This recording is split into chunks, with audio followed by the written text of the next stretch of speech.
Hey, it's Craig. I just wanted to let you know that you can listen to Canadian History X early and ad-free on Amazon Music, included with Prime. Greetings and welcome to another episode of Canadian History X. If you like, you can support the podcast for as little as $3 a month. Just go to patreon.com/CanadaEHX. You can also donate to the podcast by going to CanadaEHX.com and clicking donate, or you can go to buymeacupofcoffee/CraigU. All of these links are also in my show notes, and for people who donate, I have various levels of benefits. For $5, you get a thank you at the start of the next episode of Canadian History X, Canada's Great War, and from John to Justin, and on social media. For $10, you get everything from the $5, plus this episode is sponsored by, with your name at the start. Also, I'll state it's sponsored by you on social media. For $20, everything from the $5 and $10, plus a second episode sponsored by you, and promotion of something you're working on. And for $50, everything from the $5, $10, and $20 plus, you get to choose a topic for me to cover on Canadian History X. If you like, you can email me at craig@canadaehx.com. You can find me on Twitter. My handle is Craig Baird, CraigBaird, and I'm on Instagram and TikTok where I put up daily videos about Canada's history. Just go to my username, Bairdo37. And you can find weekly videos on Canada's history on my YouTube channel. Just go to youtube.com/c/CanadianHistoryX. If you want to find transcripts of every episode I've ever done, you can go to my website, CanadaEHX.com. And there's over 700 posts on Canada's history there. Today I'm looking at Rocky View County, which borders Calgary to the west, north, and east sides, covering an area of 3,836 square kilometers, making it larger than Hong Kong, Luxembourg, and Singapore. For millennia, the land was occupied by the indigenous, specifically the Blackfoot. The bison would dominate the landscape and formed a vital part of the life of the Blackfoot, who hunted the great beasts for centuries. The Blackfoot Confederacy was one of the most powerful indigenous groups in the interior of North America. It was the Blackfoot that Anthony Henday would meet in 1754 when he came farther west than any European before him. He would be followed by others, including David Thompson, who arrived in 1799 and spent the winter in the area where Calgary is today. The strength of the Blackfoot in the area delayed the establishment of fur trading posts in the area until the middle part of the 19th century. By this point, the bison herds were declining and the way of the life of the Blackfoot was being threatened. Today, the entire area that Rocky View occupies is now part of Treaty 6. In 1881, the Cochrane Ranch was established and named for Matthew Cochrane, who was a Canadian senator and former livestock breeder who had lived in the area. Matthew Cochrane had established the ranch, and when the Canadian Pacific Railway came through in 1885, the community was named in his honor. The Cochrane Ranch was one of the most important ranches for its time in the entire area. It had been established when the Conservative government started a policy of granting large-scale grazing leases to bring in the ranching elite to what was then the Northwest Territories. Cochrane decided to take advantage of this, and he would choose land that was along the proposed Canadian Pacific Railway route, where there was good land and a nice climate thanks to Chinooks. It also had access to cattle at nearby posts and various indigenous reserves. Unfortunately, the ranch began to suffer heavy losses within its first 2 years due to very difficult winters and poor herding practices. In 1883, the company decided to relocate its cattle and instead raised horses and sheep on the ranch. This did not work either, and in 1888 the property was sold. While the ranch was not successful, it played an important part in the initial settlement of the area. In 1976, the ranch was made a provincial historic resource. Today, the ranch is a large community park with several trails that you can take to see the beautiful landscape and learn about the area thanks to various information signs. There is also a 110-year-old building at the park, along with a reconstructed corral. It is a great place to visit on a beautiful summer day as part of any road trip. As irrigation projects in southern Alberta started to expand, it allowed a growing number of settlers to take up the land. It was thanks to this irrigation that Irricana was formed in the eastern portion of the county. With settlers arriving, a post office was formed along with a hotel and trading store that was operated by the Irricana Trading Company. In 1892, the Calgary to Edmonton line of the railroad established a new community called Crossfield. The name of the community came from an engineer with the Canadian Pacific Railway survey crew. 2 years previous, a Mrs. Hannington opened a stopping house at the spot, and it was there that the C&E Railway decided to create this new community. The community would grow slowly from a simple stop along the railroad to a place with its own post office, hotel, school, and general store in 1904. Albert Warren Bragg came from Nova Scotia with his brother John Thomas in 1894 and began to homestead on the western side of the future county. When the original land survey was conducted, the surveyors met with Bragg and they would name the new surveyed community in honor of him, called Bragg Creek. The community was established between a forestry reserve, the Sarcee Indigenous Reserve, and a provincial park. In 1910, the first post office was established near the Bragg homestead, but it would eventually move into the new hamlet in 1918. In 1908, a large group of German settlers began to arrive in the region thanks to the work of a colonization company. That same year, Bicycle would be founded. It would grow slowly, but the Canadian Pacific Railway's arrival in 1910 spurred on settlement. The year that the railroad arrived, the first general store was opened in a 2-story building that also housed the school and a dance hall. Another building was constructed in 1910, and it was the Canadian Pacific Railway Station. The building was built on the west end of the community, and it quickly became the focal point of Bicycle. In the mid-1960s, the station was decommissioned, and it sat empty for the next 25 years. Then, it was later moved from the CPR trackway through turning it 180 degrees and placing it on the Village of Bicycle property, where it would become the municipal office, library, and museum. In 2006, it was designated as a municipal historic resource. The area of Bicycle quickly became noticed for its ability to grow large crops of wheat, and before long it was known as the World Wheat King Capital. As for the museum within the station, a trip to it will teach you about the early history of the community. I actually visited this museum in the summer of 2021, and it has many great things to explore. You can look inside the vintage caboose that has several displays from the railroad history of Bicycle. There's a sod house built in 2006, which also sits on the museum grounds, and the house was built by 23 volunteers who spent 300 hours and used 1,400 rolls of sod to finish the project. In the museum itself, there are many artifacts that have been donated by the local families and put on display by the volunteers who run this wonderful museum.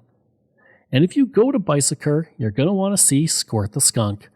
This statue, which was created in the early 1990s to promote the community, is 13 feet high and sits in the campground of the community.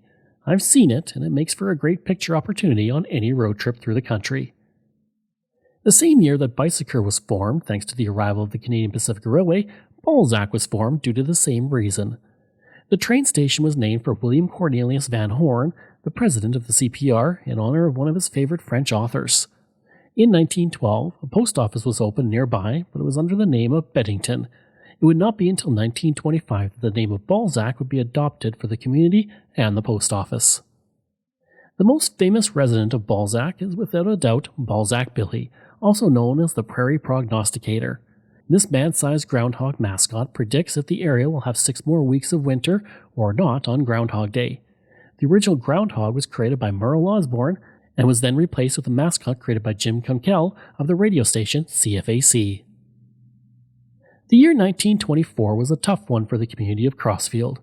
That year would see not 1, not 2, but 3 fires tear through it. The first fire happened on January 1, 1924, when a fire destroyed a hotel, 2 banks, and several other buildings along the city block. Unfortunately for those fighting the fire, the water supply gave out almost immediately after the fire started.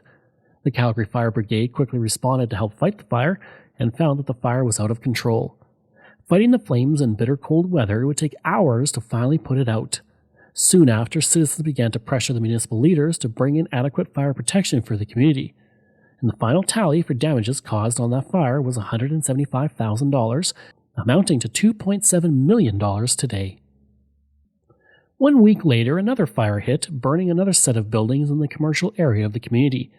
J.P. Conrad was especially hard hit as his hotel, valued at $16,000, burned to the ground and he only had $6,000 covered by insurance. The second fire did a further $75,000 or $1.1 million today in damages to the community. And while things would quiet down for Crossfield after the fire, a third fire would erupt in November of 1924. This fire, much smaller than the others, would still destroy a garage, a Chinese laundry, and the NFA store, causing $12,000 in damages, or about $189,000 today.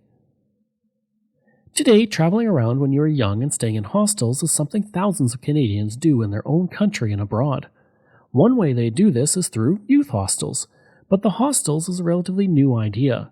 The first ever hostel in Canadian history didn't pop up in a major city or in eastern Canada, but right in Rocky View County in Bragg Creek.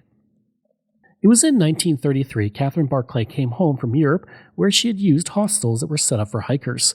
Coming back to Canada, she told her sister about hostels, and they would speak with Tom Fullerton, the fish and game warden for the Bragg Creek area. They received permission to set up a hostel on his property. 1 year later, with the Bragg Creek Hostel proving so successful, the Canadian Youth Hostels Association was set up with hostels established in the rural areas of the country and in national parks. Unfortunately, the Bragg Creek Hostel would close in 1947, and the original hostel's location only has parts of the cement rock fireplace still standing. It would not be until 1977 when a second hostel opened, but it would sadly be destroyed by fire. In 2018, Parks Canada and the Historic Sites and Monuments Board of Canada unveiled a plaque to honour the creation of the first hostel in Canada. It says, quote, "On May 13, 1933, Mary and Catherine Barclay and a few of their friends pitched a large canvas tent on Ida Mae White's property in Bragg Creek. They began to charge young hikers a modest fee for a safe place to stay and soon started a permanent home for the hostel on Thomas Fullerton's nearby property. Inspired by the youth hosteling movement in Europe, the energetic Barclay sisters founded the Canadian Youth Hostels Association. By the early 1940s, its success had led to the creation of a network of affordable accommodations in Canada, offering opportunities for independent, adventurous travel." End quote. A great place to learn the history of Rocky View County is the Pioneers Acres Museum. This museum, located in Erie, is one of the largest agricultural and industrial museums in Alberta. Within it, there are thousands of artifacts that share the history of the community from its earliest years to the present day.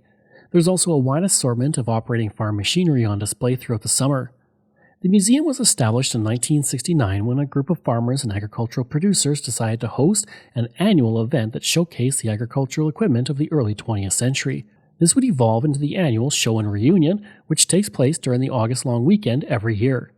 On the museum property, where it has been located since 1983, there are 20 buildings spread across 50 acres of land.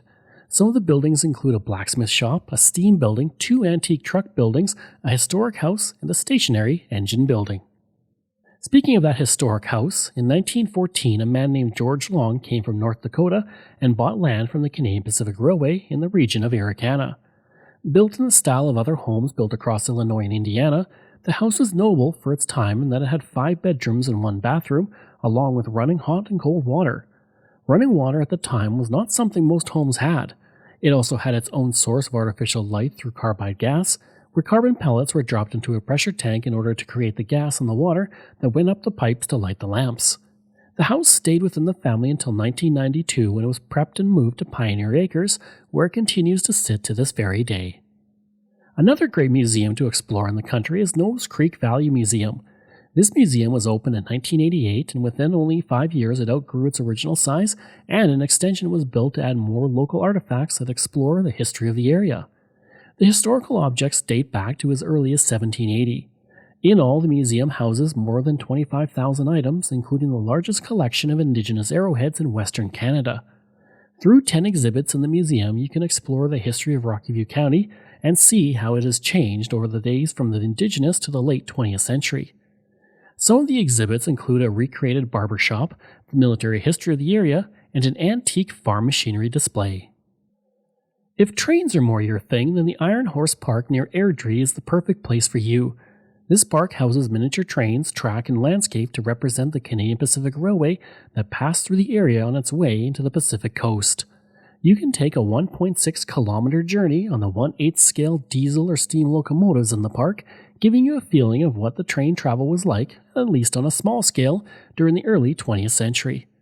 The park was formed by the Alberta Model Engineering Society in 1971, and in 1997 the city of Airdrie gave permission for an 11-acre parcel of land to be used, which would become known as Iron Horse Park. Over the course of the subsequent years, the park would build various parts of its landscape, including the Centennial Bridge trestle and the mountain subdivision portion that added half a kilometer onto the main track. I'll end this episode by talking about something very unique from Rocky View County. It's called STEVE, or Strong Thermal Emission Velocity Enhancement. This phenomenon is caused by a ribbon of hot plasma that stretches for 25 kilometers at a height of 450 kilometers, where it is heated to 3000 Celsius and moves at a speed of 6 kilometers per second. It's been observed since at least 1705 and has been found throughout the world, including the United Kingdom, Alaska, and New Zealand. Rocky View County is one such place to have the phenomenon. The phenomenon typically lasts about 20 minutes and is quite random for when you will see it, but if you do see it, it's truly something amazing to witness.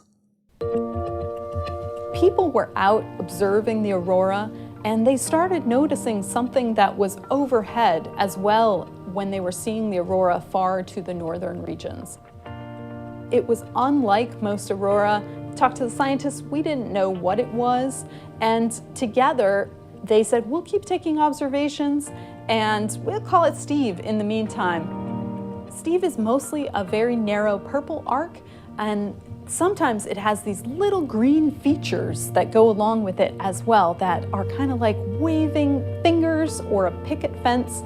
That means that there's plasma physics happening up there to cause that light and to make these little discrete features that we don't understand yet. We now have some satellite observations from the ESA satellite called SWARM that show that Steve optically is associated with a very strong flow in the particles in the ionosphere, the upper level of our atmosphere. Steve is important for a number of reasons. It's really exciting that people armed with cameras all over the globe can capture something that we didn't fully understand and shed new light on that. It's also really exciting that this happens further to the south where there are more people, so it might be a kind of aurora that more people can see than the usual kind. We're now able to look up at the sky and see things about the aurora and this subauroral region that we never understood before, and then we can correlate that with our traditional observations and lead to greater understanding.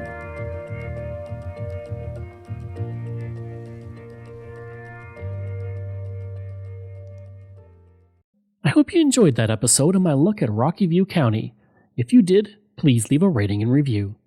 If you like, you can email me at craig@canadaehx.com. You can find me on Twitter. My handle is Craig Baird, CraigBaird, and I'm on Instagram at Bairdo37. As well, again, if you want to support the podcast, you can for as little as $3 a month. Just go to patreon.com/CanadaEHX. And you can donate to the podcast by going to CanadaEHX.com and clicking Donate. I'd also like to thank all of my wonderful patrons, and I apologize if I get any names incorrect. Michael Matthews, Joanna Parker, Jeff Dahl, Vobs, Robert Page, Richard D., Colin Johnson, Jeff Hershey, Kyle Murray, Steve Pakin, Matthew Gartho, Lionel Romaine, Dr. Bob Turner, an anonymous patron that I truly do appreciate, Randy Hayden, Doug Campbell, Reg W., Deborah Carlson, Francis Helbling, Nick Zinri, Shannon Marshall, Clinton Martinez, Dimitri Shove, Aaron O'Hara Myers, Robert Dunseith, Todd Casey, Catherine Rawa, Luke S., JP Bear, Jason Hall, Phil Maynard, and Iris Gray. Thanks, and we'll see you again next time.